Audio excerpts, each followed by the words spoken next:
Good morning. Welcome to the Carmiece Grace Radio Show. You are tuned in. It's Tuesday. It's 10-ish. This week was a couple of, you know how it is. You're coming back from the holiday, mic, equipment, and my whole life was on, vacation.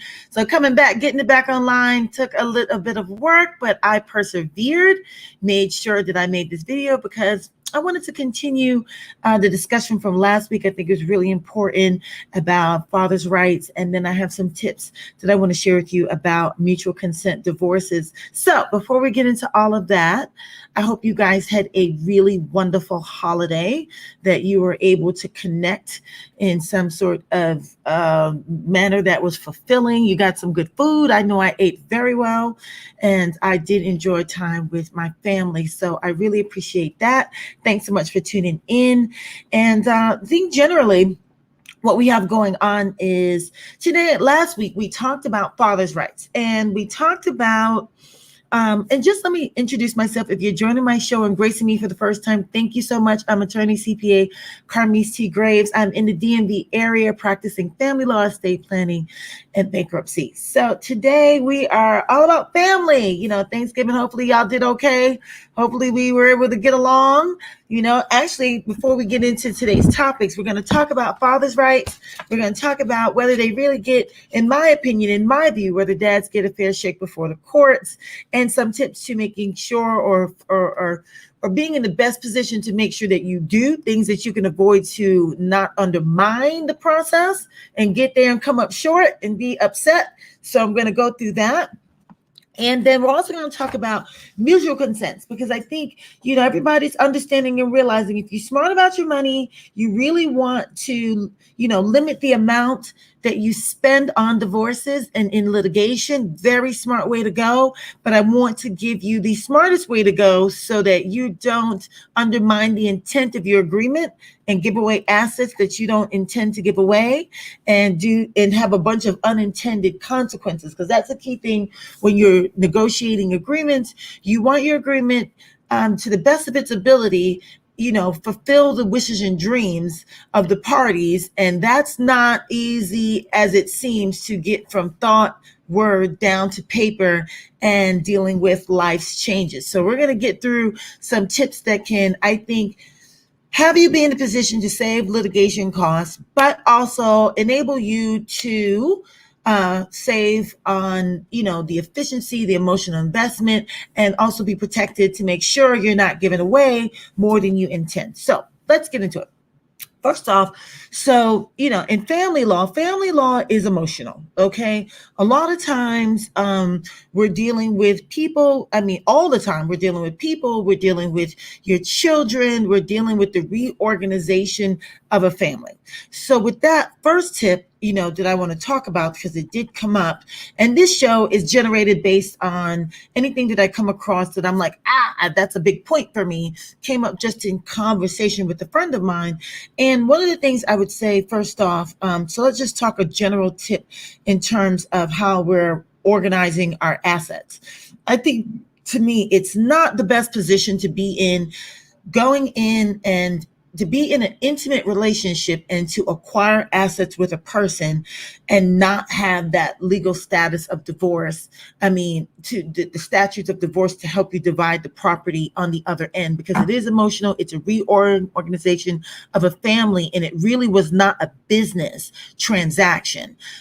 So I would just caveat that. Think about that a lot. If you are that into it to go ahead and, buy property together, I don't know what else is on deck, or why not are we taking the other step? Because I just think undoing it, if something does go left, it can cause people to have to file for bankruptcy, just to get out of the property. And the key thing is, see, when you're dealing with these provisions, people are in emotional spaces. I don't know if there was an adultery, somebody's really in their feelings, so they can't make a rational decision about the property. It's like, I can't afford it, but I'm not going to let you have it. Petty things like that happen. And I feel like the divorce statutes are better equipped to help people navigate through that process.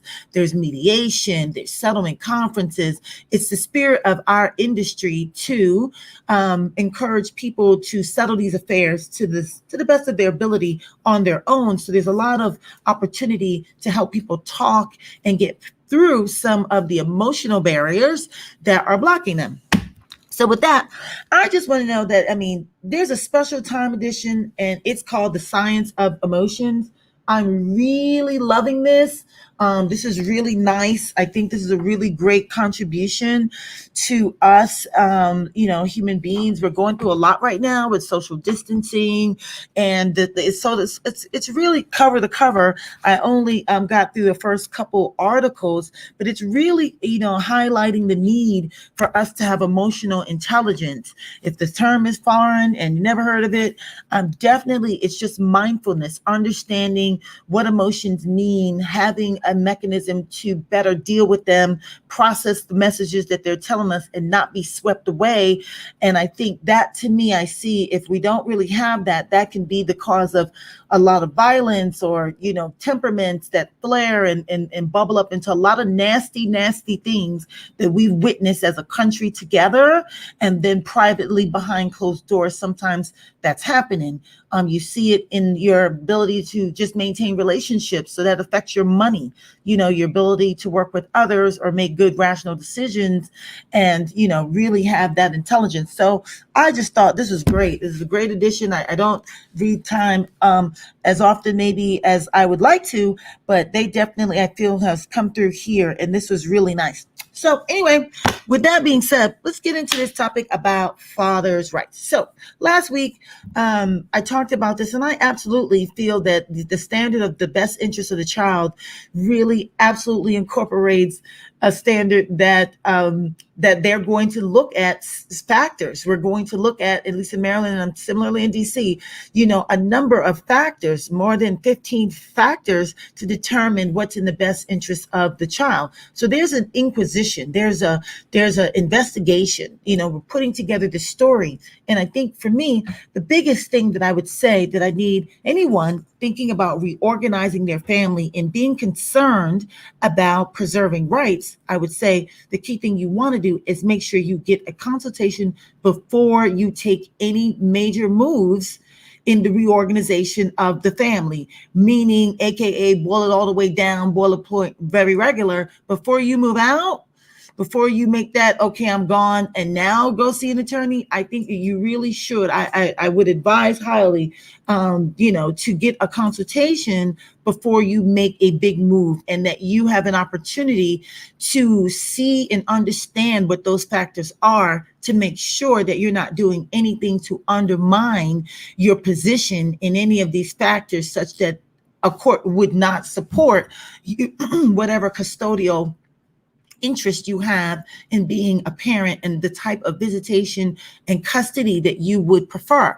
So that's number one, really critical. That means if you know that this is going to change, know that you are wanting a change and now having to figure out, okay, well, based on what we had going on, I want X amount of custody. You could want a shared custody arrangement. You could say, hey, I've always been really involved in my kid's life and I want to remain very involved in my children's lives. You need to get a consultation before you move, before you take any big changes. Like, for instance, let me just tell you, you don't want to make a move that you can't undo. That now there's other, you bought a house in a location that's not ideal or something. You can't undo that.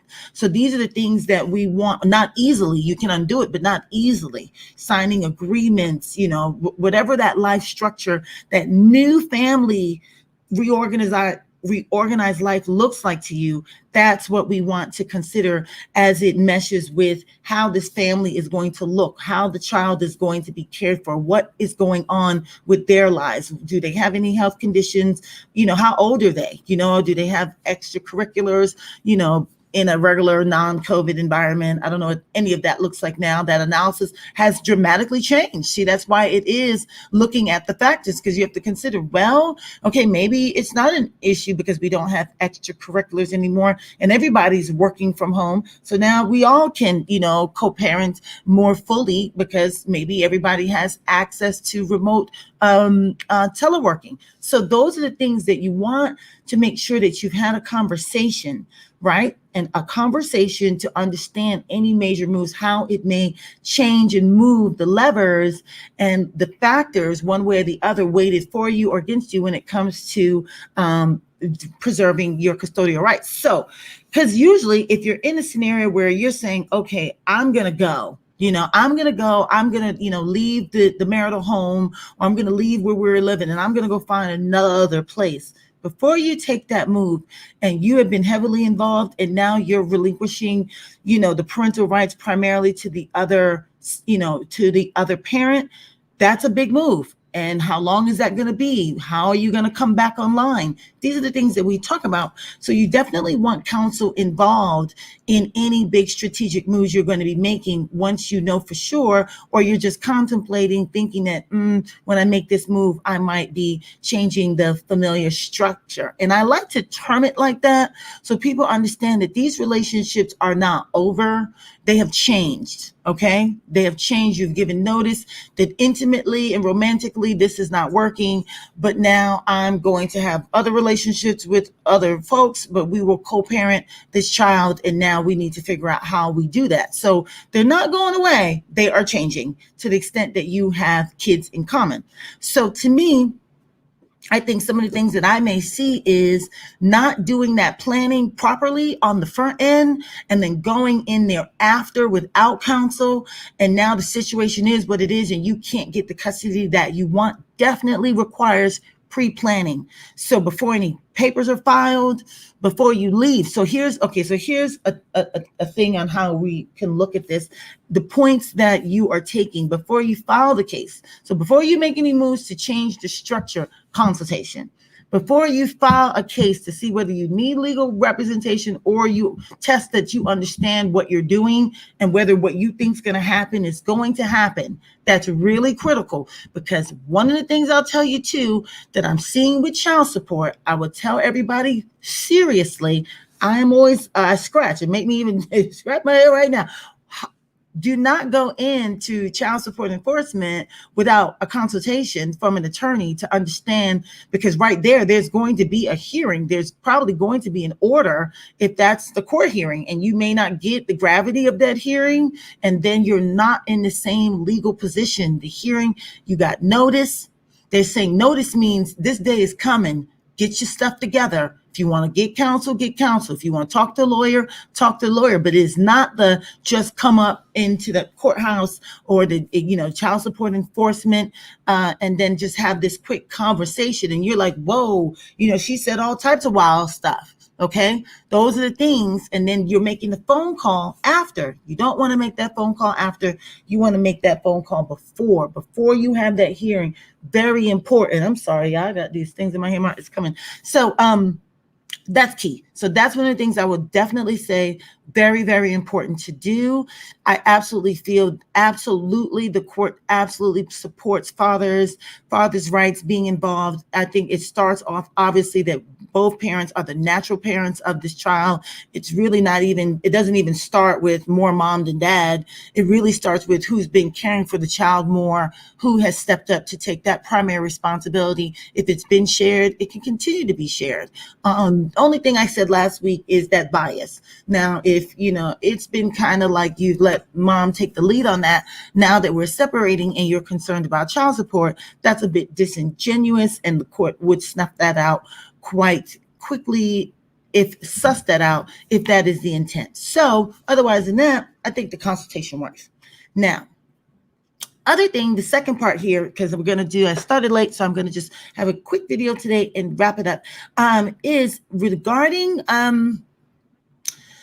mutual consents. Okay, so I think everyone's doing a really good job of, really exploring the idea of a mutual consent. And here's what I'd say here: to have a mutual consent meet its goals, which would be for you to save on litigation costs, the emotional expense, the drama of it. It's long, it's expensive, it's painful. You can benefit in all of these ways. Two things that I really need for everyone to do, because I've seen the other side of what happens. So here's my advice with that. If it were me and I were you and I wanted to take advantage of a mutual consent divorce, and I knew how much I knew as an attorney, and switching sides, here's how I would approach it. I would definitely have the goal of getting a marital settlement agreement done between you and your partner. I would, before negotiating the agreement, I would schedule and plan that 3 key points along the way you get legal advice. 3 key points, right? First is before you, again, if you're in a family structure, like I just said, you definitely would want a consultation before you leave, right? So that would be with the last guidance in the last session we talked about. But the next one would be before you negotiate any terms of a settlement agreement, a good strategy to negotiating is kind of really knowing the extent of your leverage, knowing what your risks are. So knowing, based on the issues that you have to resolve in this agreement, what you want to know is what your exposure is, what your leverage is, and figure out personally what your goals are, right? And working with those factors to see the level of flexibility. There's things that another person may be interested in that you're not, but you have to kind of know accurately as much as possible. Nobody has the crystal ball, but family law, I feel, is pretty well settled law. So you have some idea after legal consultation. And that's okay. So do your Google search, get on the internet, go ahead and do your Google internet searching on your issues. Then you get the consultation because you come into the meeting a bit informed, not having to be educated from ground zero about it. But if so, that's fine. But do your internet search, that's fine. But thereafter, then you get the legal consultation, and then you go into then your negotiation. And the goal will be then to come up with terms and be comfortable as much as possible, have everyone be as comfortable as they can with the agreement, right? And nobody gets everything, but know what you're willing to give up, knowing for what's most important to you, right? And knowing that if you said all of this didn't matter and it didn't work out, more than likely I would go to court and get A, B, and C, 1, 2, and 3. You're going to have to negotiate your agreement from that lens that, okay, if I went to court, more than likely I would get this. So this is my leverage and you would get that. That's my risk. Having that like clear boundary gives you some ease, comfort, knowledge to go in and come up with the terms of your agreement. After that, definitely you can choose, I don't know, there's programs out there. I don't know about the softwares. I don't know what you're punching in. But if you don't have, if there's property involved that's worth more than $10,000, I would say, or any amount that you're willing to lose, I would definitely highly suggest that your settlement agreement be drafted by an attorney. If not, I would then say the second touch point, it must happen. You must get that consultation after you have reduced the agreement to writing. You must, because there's an assumption out there, and I'll tell you, it's what lawyers know. And I want to share with the community what I've learned and had the privilege of learning and the joy of learning. And to get back is one of the things is there's a big gap between what you intend the agreement to be and what the word, you see what we're dealing with text. You guys see it. You see it with email, you see it with text, that words come across and they don't convey what you really meant. And now you're talking about words doing that same function for you for something that really matters, whether it's property. And here's another one. And I'm going to tell you, so whether you can do this, here's how I would also gauge whether I would have an attorney draft my agreement versus a software. Okay. If there's a long gap of time between the signing of the agreement and the full execution of the agreement, meaning all promises have been fulfilled. So from day one, when you sign it, if it's 5 years to be completed, meaning, okay, we're going to have the house for the next 3 years. And then after the next 3 years, then there's the buyout. And then they have another, 1 year after that to get, refinancing. If it's from day one signing and you have a good amount of time, I would say more than 24 months. I would say more than a year, really, to fulfill the agreement, then that span of time opens up a lot of risk to the agreement itself. And that's when a lot of legalese come into the game, because then you have to then anticipate for that gap of time because life is happening. And now you have to be like, well, what if this happens? What if that doesn't happen? Blah, blah, blah. You have a lot of what ifing, right? That's why the future interest of money is more expensive than the present tense of money. So the future interest of money is more expensive with the interest and all that because it takes the risk of it not happening. Present value of money is less because it's cash in hand right now. There's zero risk there. It's going to happen. So I would say if there's a big gap in time as it relates to the execution of the agreement, definitely, and there's big money involved, whatever big money is for you, big money is relative, but if it's an amount of money that you care about in terms of losing and want to recoup and think that later on you would use this agreement to go to court and have it defend that asset, definitely have to get a consultation and have an attorney involved, because it's the attorney that you're going to bring the agreement back to and say, hey, they didn't do it.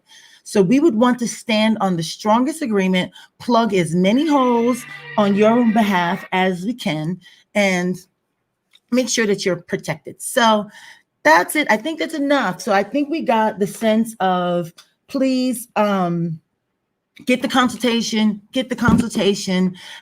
in different stages of your mutual consent before you move on, before you start to negotiate, before you sign the marital settlement agreement. Before you sign it, make sure, and if there's assets involved that's being shifted, property, second mortgages being paid off, retirement, alimony being waived, because one of the things is, on one side, people tend to be very emotional during this process and can, prematurely or unwittingly, just to get over it, just say, hey, whatever, I don't care. And then sign away stuff. One person goes to get the agreement and the other person is so overwhelmed by the process or just so done and over the situation completely that they just want it done and over and to get to divorce. Do not speed through a marital settlement agreement in terms of just for emotional relief's sake. If you need a time to collect yourself, you don't have to rush and do it. Do it when you are emotionally ready and able to do it, and definitely get legal advice to make sure that you're not giving away the farm because it's just a bad situation and it's going to be an agreement that impacts you later. Definitely. So thanks so much. That's my time. Today was a quick video. Thank you so much for tuning into the Carmiece Grace radio show. And I will be back next week with more tips and insightful, hopefully helpful tips on my areas of family law, bankruptcy, and estate planning. So thanks so much for tuning into the Carmiece Grace radio show. And I'll be tuned in next week. Thanks so much.